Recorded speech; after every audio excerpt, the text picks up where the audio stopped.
Hi, so welcome to my first ever question that I'm going to be answering on YouTube to try and get Olamide into med school. Should I change my name? No, okay. So this is basically breaking bad news. I'm going to put the scenario in the description box below, but I'm also going to read it out now. So Mrs. Walton is an 86-year-old lady with diabetes and high blood pressure.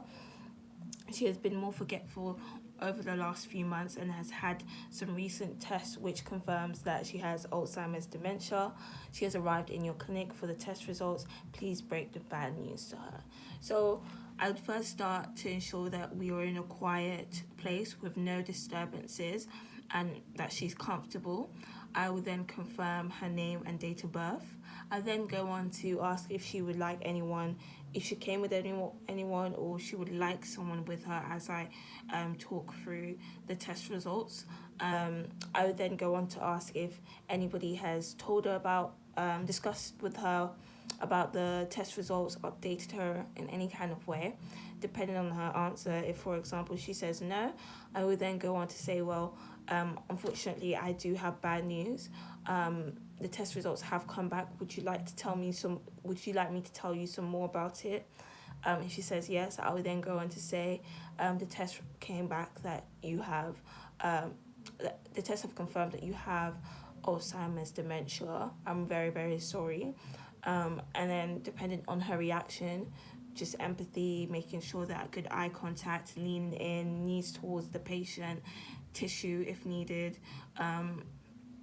And then so I think it's definitely, I'm going to gauge her response.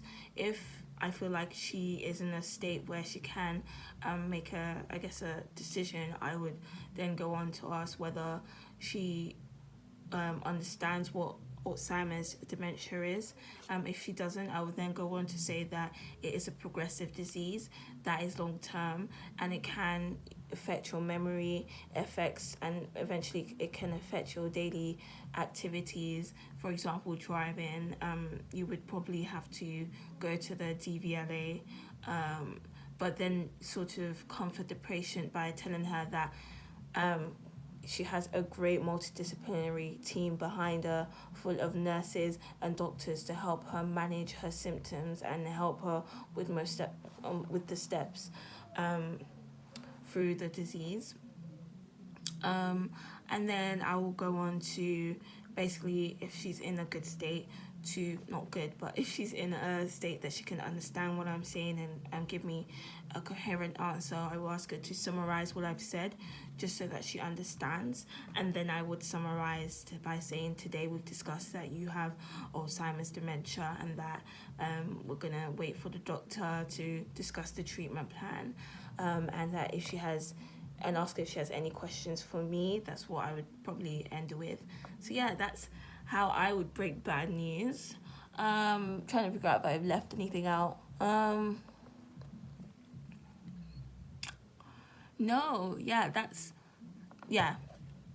maybe, I'm sorry it's not better news. Or is there anything I can help with? I guess I could have said that early on, but yeah, that's how I would break bad news. If anybody has any comments on that. I love how I'm like talking as if I have a massive audience. Fam, it's just me and probably one random person who's gonna watch this video. But yes, this is how I would break bad news. So stay tuned for the next video.